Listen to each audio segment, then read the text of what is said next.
तो आप अगर जब प्रोड्यूस करना चाहते हैं और कामयाब होना चाहते हैं तो उन लोगों को अपना एक आइडियल बनाओ जो हमेशा टॉप पे चल रहे हैं या चेंज हो रहे हैं, चाहे वो आपकी इंडस्ट्री के हो।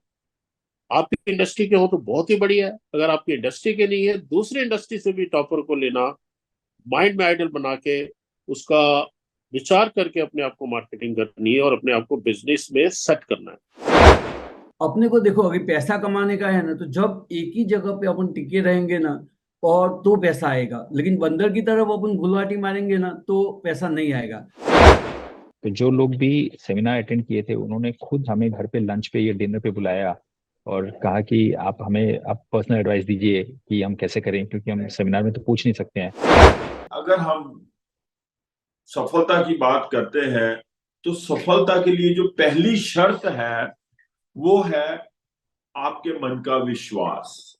अगर आपको अपने ऊपर विश्वास है कि मैं इस कार्य में सफल हो पाऊंगा, तो डेफिनेटली उस विश्वास के साथ हमें सफलता जरूर मिलेगी। There is always somebody more than you. Entire world you can go. If you compare with anyone, there is always somebody on top. And there are maybe sometimes many more, many more. And there are people, those who are lesser than you, they are also in many lots. बहुत सारे लोग होते हैं ऐसे। तो आप अगर जब प्रोड्यूस करना चाहते हैं और कामयाब होना चाहते हैं तो उन लोगों को अपना एक आइडियल बनाओ जो हमेशा टॉप पे चल रहे हैं या चेंज हो रहे हैं, चाहे वो आपकी इंडस्ट्री के हो। आपकी इंडस्ट्री के हो तो बहुत ही बढ़िया है, अगर आपकी इंडस्ट्री के नहीं है दूसरी इंडस्ट्री से भी टॉपर को लेना, माइंड में आइडल बना के उसका विचार करके अपने आप को मार्केटिंग करनी है और अपने आप को बिजनेस में सेट करना है। जब आप ऊपर पहुंच जाए, तो कई बार आदमी ऊपर पहुंचने के बाद, जैसे अभी रंजीत जी कह रहे थे कि ईगो आ जाती है, उस ईगो को शांत रखने के लिए और कंट्रोल करने के लिए आप अपने नीचे से प्रिपेयर करें कि कितने सारे लोग आपसे नीचे सफर कर रहे हैं, प्रोड्यूस नहीं कर पा रहे, या कर पा रहे तो एवरेज कर पा रहे हैं, ज्यादा नहीं कर पा रहे। आप उनको देखते रहोगे तो आप अपनी आप वापस अपने ट्रैक रिकॉर्ड पे आ जाओगे, यस, कि मैं वहां भी हूँ। तो आपकी जो एक भ्रम रहेगा कि नहीं नहीं मैं हमेशा टॉप पे रहूंगा या ईगो में रहूंगा, कस्टमर के साथ दिखाऊंगा ज्यादा शोबाजी, वो आपकी कम हो जाएगी। जब वो कम हो जाएगी तो आप दोबारा उसको आइडियल को, एक दूसरे आइडियल को टारगेट करके कामयाब होते रहेंगे, सफर अच्छा सफर चलाएंगे और अच्छा अपना बिजनेस करते रहेंगे। उससे होगा क्या कि जब भी आप कभी, कई बार क्या होता है हम कस्टमर से मिलने जाते हैं और हम सोचते हैं यार नहीं यार, इससे अच्छी गाड़ी मेरे पास है, इससे अच्छे पैसे मेरे पास है, इससे अच्छी वॉच मेरे पास है, इससे अच्छे घर में रहता हूँ। तो आदमी भूल जाता है यार मैं इसे बिजनेस लेने आया हूँ, मैं इसको बिजनेस देने नहीं आ रहा हूँ। जब बिजनेस आप लेने जा रहे हो तो आपको एक लेवल पे रखना है। आपको अपनी शोशाबाजी नहीं करनी है, आपको आपकी रियलिटी दिखानी है। आप हो क्या, आप किस लिए आए हो और क्या अचीव करना चाहते हो, उसको लाने के लिए आप हमेशा अपने नीचों को और नीचे वालों को देखते रहो, हमेशा उनको देखो और आगे बढ़ते रहो। यही आज का संदेश है मेरे तरफ से आपको, मन की बात को। पहला ही मेरा ये चैलेंज था कि गुड नहीं, लेकिन मैं ग्रेट को ही पकड़ूं। तो good is a Maruti car and great is a Mercedes car. यही दोनों में एक डिफरेंस है। मेरा जो चैलेंज था ना, वो मेरी यूनिक एबिलिटी के ऊपर काम करने का चैलेंज था। तो मैं आपको एक ऐसी चीज, फाइनेंशियल हेल्थ को सही करने की एक चैलेंज बताता हूँ। तो मेरी पहली चैलेंज जो है ना, वो ध्यान से सुनिएगा। कि आजकल मैं जिसको भी मिल रहा हूँ, तो पूछ रहा हूँ भाई क्या कर रहे हो। तो लास्ट टाइम मिला था ना, तो कुछ बोल रहा था ये कर रहा था, और अभी मुझे मिला तो बोलता है मैं ये कर रहा हूँ। तो आप है ना, कि समझो कि अभी के जनरेशन को मैं वही बोल रहा हूँ कि आप घड़ी के पेंडुलम की तरह बनना बंद कर दो। कभी इधर कभी उधर, कभी इधर कभी उधर। तो डिसाइड कर लो कि भाई आपको क्या करना है। क्या है, कभी कोई ऑनलाइन पे कुछ देख रहा है video, stock market mutual fund, तो उसमें चला जाता है। कोई देख रहा है रियल इस्टेट का, देख रहा है तो वीडियो, तो उसमें रियल इस्टेट का बिजनेस चालू कर देता है। कोई किसी ने समझो कि क्रिप्टो करेंसी का लॉलीपॉप दे दिया, तो वो चूस ही रहा है, उसको जूस आ नहीं रहा है कि नहीं आ रहा है वो भी पता नहीं है। तो ऐसे सब लोगों को कैसा हो गया कि भाई गंगा गए तो गंगाराम और जमुना गए तो जमुनाराम हो गए। तो मैक्सिमम लोगों को पता ही नहीं है कि उनको लाइफ में क्या करना है। तो अपने को देखो, अभी पैसा कमाने का है ना, तो जब एक ही जगह पे अपन टिके रहेंगे ना, और तो पैसा आएगा, लेकिन बंदर की तरफ अपन गुलवाटी मारेंगे ना तो पैसा नहीं आएगा। तो आज आपको एक फील्ड सिलेक्ट करना है, एक चैलेंज करना है, कि जैसे मैंने एक फील्ड सिलेक्ट किया, तो 19 लगभग 42 साल से लाइफ इंश्योरेंस के अलावा कुछ नहीं कर रहा हूँ, तो मैंने एक फील्ड सिलेक्ट किया, उसमें ही मैं टिका हूँ, तो सक्सेस हूँ। तो जो अगर तुमको भी अगर वो सिलेक्ट करना है, तो एक फील्ड पकड़ना होगा कि आप किस में सफल होना चाहते हो, और हमें क्या करना है कि उसके ऊपर काम करना है। तो भगवान ने है ना हर एक को एक यूनिक क्वालिटी दी है। अभी यूनिक क्वालिटी सबके अंदर ही डिफरेंट डिफरेंट है, लेकिन अभी ये इसको पहचानना कैसे कि यूनिक क्वालिटी मेरे में कौन सी है। तो एक तो अपनी मदर बता सकती है, बचपन से अपने को जानती है कि भाई उसमें क्या यूनिक क्वालिटी है। पर एक अपना एकदम लंगोटिया फ्रेंड बोलते हैं ना, बचपन का दोस्त, वो बता सकता है कि आपकी यूनिक क्वालिटी क्या है। अगर वहां से भी पता नहीं चलता है, तो सबसे पहले आप पता लगाइए। कैसे पता करना है कि अगर मैं ऐसी कौन सी चीज करूं तो मुझे नींद नहीं आवे, मैं ऐसी कौन सी चीज करूं तो मुझे खाने की भूख नहीं लगे, और मैं वो चीज करता ही रहूं। ये हो गई आपकी यूनिक क्वालिटी पर। अगर आपने ये यूनिक क्वालिटी के ऊपर काम करना स्टार्ट कर दिया एकदम, तो सुनो, तो ये सीख या ये चैलेंज आपकी पैसों की तिजोरी को खोल देगा। देखो, सूरज की तरह चमकना चाहते हो, तो पहले सूरज की तरह जलना भी पड़ेगा। थैंक यू दोस्तों।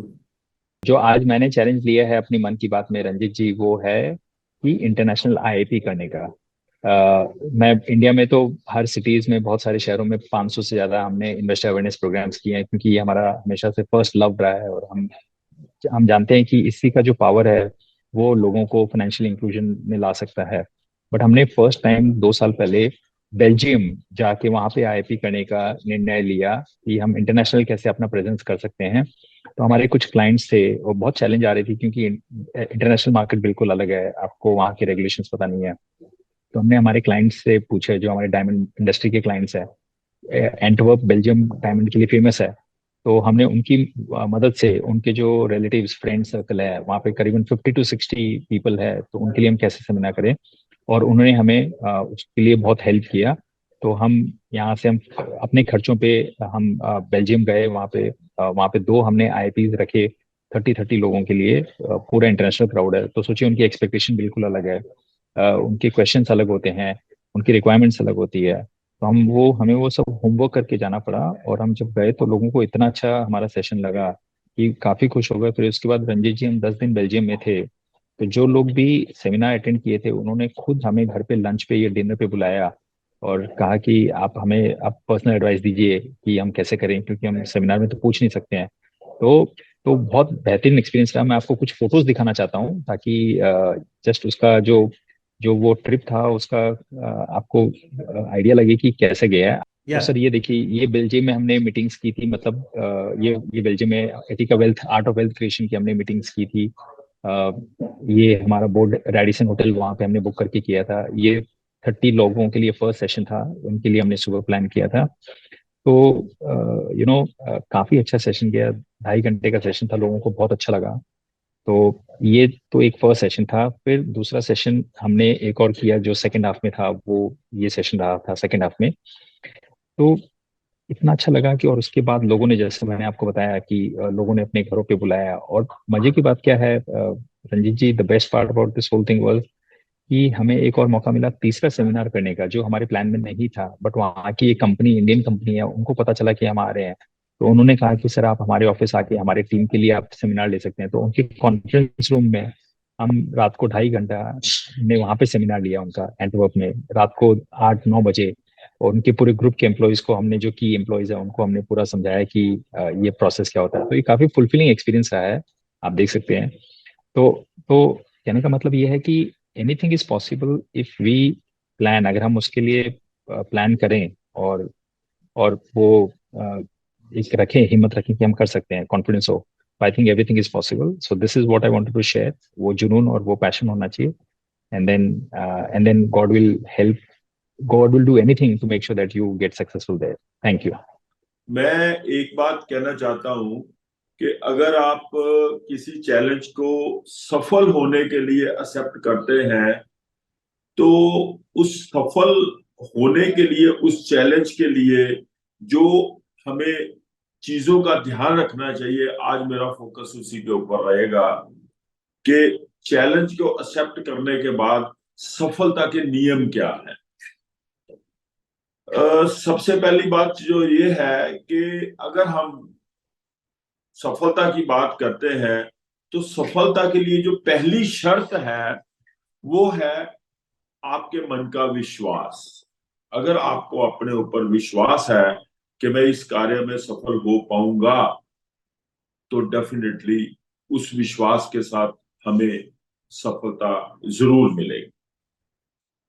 उसके बाद जो सेकंड नियम है वो ये है कि सफलता लेने के लिए, सफल होने के लिए हमें अपनी कैपेसिटी का ध्यान रखना पड़ेगा कि मैं किस हद तक जाकर के काम कर सकता हूं और उसमें मैं सफल हो पाऊंगा। मन के विश्वास के साथ साथ हमें अपनी कैपेसिटी का भी ध्यान रखना है। कहीं ऐसा ना हो कि हम अपना जो चैलेंज है ऐसा चैलेंज एक्सेप्ट कर ले कि जिसको सफल करने के लिए हमारे में कैपेसिटी ना हो। ये बहुत जरूरी है। तीसरी बात यह है कि अगर हम सफलता की बात करते हैं, सफल होने के लिए हमें भीड़ से हटकर के काम करना है। कारण ये है कि अगर हम अपने आप को अपने दायरे में ले रह करके सफल देखना चाहते हैं तो भीड़ में रह करके हमें एनकरेजमेंट तो जरूर मिलेगी, वाहवाही तो जरूर मिलेगी, लेकिन कहीं ना कहीं हम भीड़ में खो जाएंगे। भीड़ हमें साहस तो जरूर देगी लेकिन हमारी पहचान भी खो लेगी। इसलिए हमें सफल होने के लिए हमें थोड़ा भीड़ से हट करके रहना पड़ेगा। उसके बाद जो चौथा नियम है वो ये है कि अगर हमने सफल होना है, सबसे पहली बात जो ये है कि सफल होने के लिए जरूरी नहीं है कि हम एक ही ट्रैक पे काम करें, उसी ट्रैक पे काम करें जिस ट्रैक पे काम करके कोई दूसरा बंदा सफल हुआ है। ये जरूरी नहीं है कि सेम ट्रैक पे काम करके हम सफल हुए। हमें रास्ते बदलने पड़ेंगे, अपना ट्रैक खुद तैयार करना पड़ेगा। और इस सब चीजों को करने के लिए सबसे पहले हमें क्या करना पड़ेगा, खुद को बदलना पड़ेगा।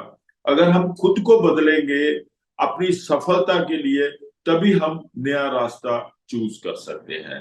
अब मैं फाइनली लास्ट में इसको फिर एक बार कंक्लूड कर देता हूं कि सफल होने के लिए हमें सफलता का विश्वास होना चाहिए, हमें अपनी कैपेसिटी को पहचानना चाहिए। नंबर 3, हमें भीड़ से हट करके काम करना चाहिए। नंबर 4 जो है वो ये है कि हमें खुद को और हमें अपना रास्ता खुद चूज करना चाहिए। जरूरत पड़े तो हमें खुद को भी बदलना चाहिए। Thank you very much.